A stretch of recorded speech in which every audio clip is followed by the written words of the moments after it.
prices, finding the fraud that's in our healthcare budgets and other parts of spending. That's something that the Vice President's fraud task force is very focused on. At the moment, that's being resisted by the people in charge here in California. I want to save that kind of spending so we can cut out the waste and reduce spending and taxes for people. So I think all of these are examples where actually we're going to see a really concrete benefit to Californians and in a very direct way of having someone as governor who has a good relationship with the president. What was your campaign strategy for success? To offer people hope that things can get better in California, that we don't have to live like this. We don't have to put up with this. We don't have to have the highest housing costs in the country. We don't have to have the highest gas prices in the country. We don't have to have the highest taxes in the country for the worst results. These are all choices. These are choices made by the people in charge. We're going to go in a different direction. And so the campaign that we've run so far is going to be very much the same as the campaign you're going to see in the next few months, obviously with more detail on many of the policy areas. There's already a lot of detail in the plans that I've published over the last year or so, but it's the same point, which is we've got to cut your costs, help your business, fix our schools. That's what I've been campaigning on for the last year. It will be the same for the next few months. You're acting like this is the first option that Californians have had to go in a different direction, but Californians have had the option to vote for a Republican on the November ballot pretty much every gubernatorial election for the past, 2-3 decades. What do you think the party has done wrong all those past times to not win? I can't speak for what has gone before. I think what I'd say in response to that is that it's 16 years now, and I think perhaps a kind way of putting it is that the people of California have really been generous in giving the Democratic Party the opportunity to show that their ideas work. 16 years is a long time to show that their ideas work. The Californian people have been very patient, and they've given them every chance. But I think the patience is running out, honestly. That's why something is happening in California that I don't think people appreciate, particularly on the East Coast when they're looking at our politics and thinking this is such a Democrat state, Republican can't win. You hear that the whole time. I don't think they appreciate just how frustrated people are about what's been going on all around us. We were just speaking to a restaurant owner right over there on the brink of giving up and shutting down because it's just too much. The crime, the chaos, the costs. I think it's got to a point where people really are determined to get the change that perhaps they've been hoping for all these years from the Democrats, hasn't been delivered by the Democrats. That's why I'm very confident that we'll not only prevail in this primary, but actually the most important point is that we can win in November and start to bring about the change that Californians want. Mr. Hilton, Pete Wilson, we have not had a Republican governor since Pete Wilson, and that is largely because of his anti-English, his English-only, anti-immigrant initiatives that he put on, divided the state, and the Republican Party has lost registered voters ever since. Could you address how, since President Trump's initiatives towards immigrants are so like Mr. Wilson's, how will you change those voters to get them that you need if you want to win? Well, of course, I think we can all remember a Republican governor since Pete Wilson, another immigrant, actually, Arnold Schwarzenegger. And I think that's the point that I would make. I am an immigrant. I'm a proud American. My parents were immigrants to England. They were refugees from communism in Hungary. I deeply understand how powerful that sense is of an immigrant family, a working class immigrant family in a new country trying to make their way, climb the ladder of opportunity. That's my story. And I want that opportunity for every legal immigrant in California. As I've often said, I am the candidate of the legal immigrant community for the legal immigrant community. I want those people who've come to California in search of a better life and who did it the right way and who did it legally to have that shot, whether that's the simple version of the California dream, a good job where you make enough to raise your family in a home of your own, in a safe neighborhood with a good school so your kids can have a better life, or whether it's a dream that involves inventing some new technology that changes the world, or producing some art that changes our culture, or a fantastic restaurant that feeds a community and is part of the heart and soul of that community. Whatever your dream is, this needs to be the place where you can pursue it better than anywhere else in the world.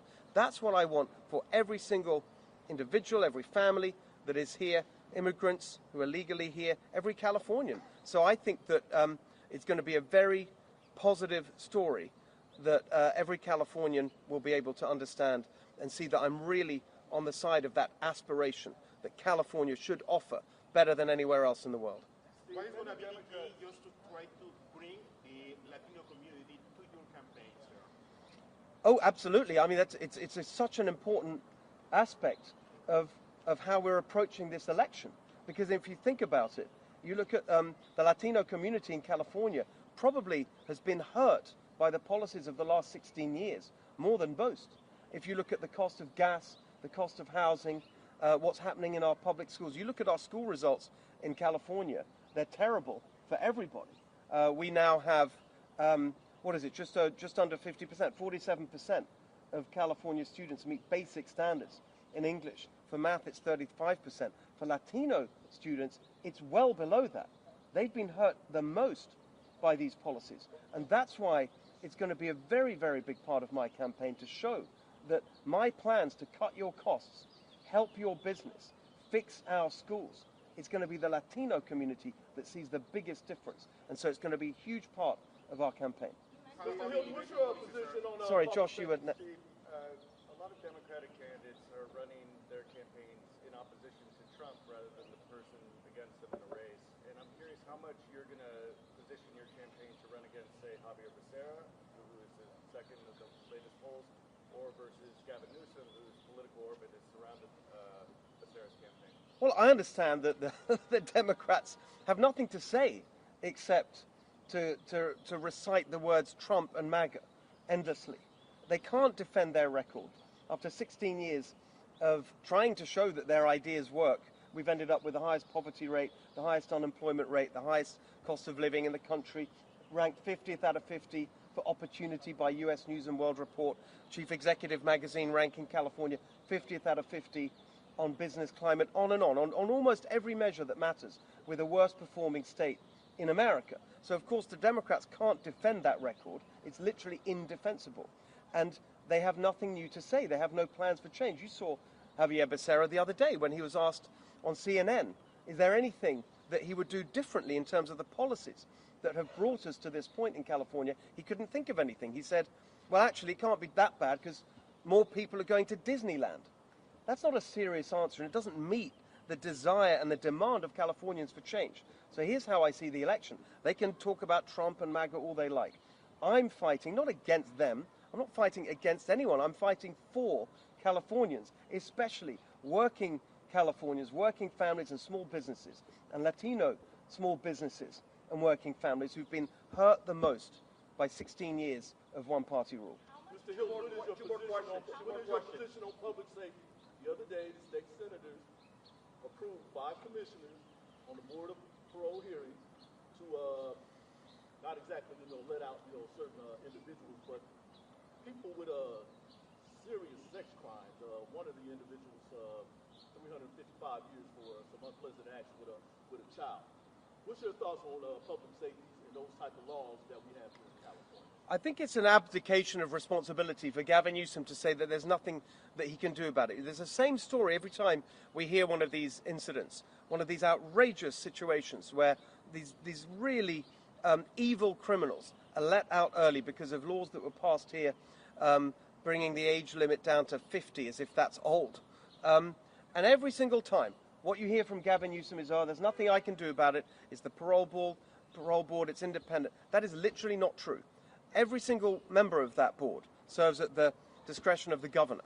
The governor can fire them, and I will fire anyone who doesn't put victims' rights first and public safety first. That is a firm commitment that I've made before, and I'm happy to restate it today. Last question.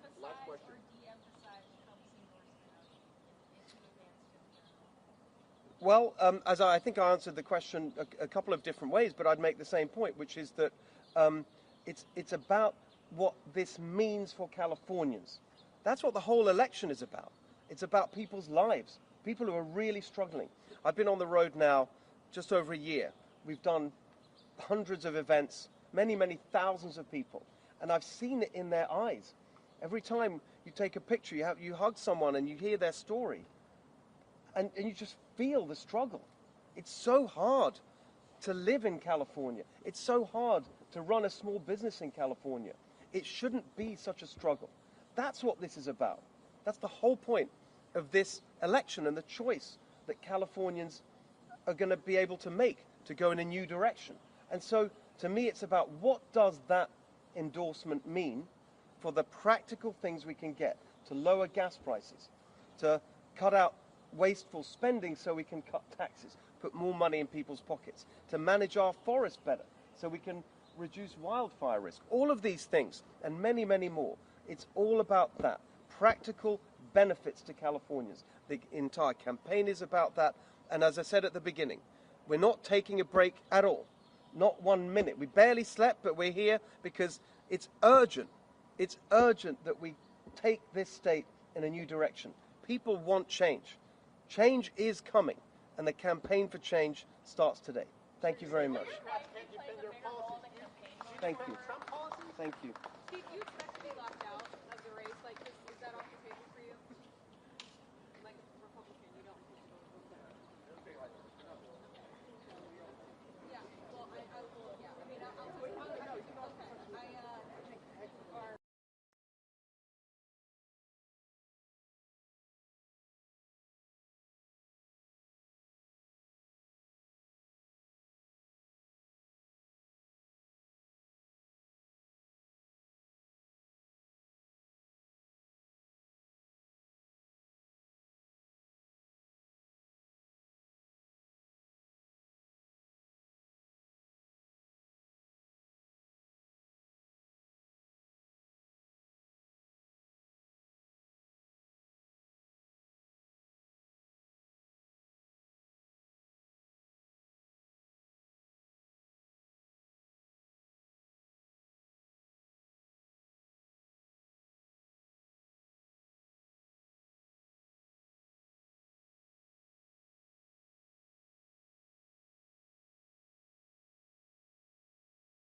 Democrats the whole time about, well, the fourth biggest economy in the world, and that's all fine. There's a complacency there that is very, very dangerous. If you look at that statistic, fourth biggest economy, what's it comprised of? A big part of it actually is the tech sector. A small number of very, very large revenue-generating companies that don't employ very many people.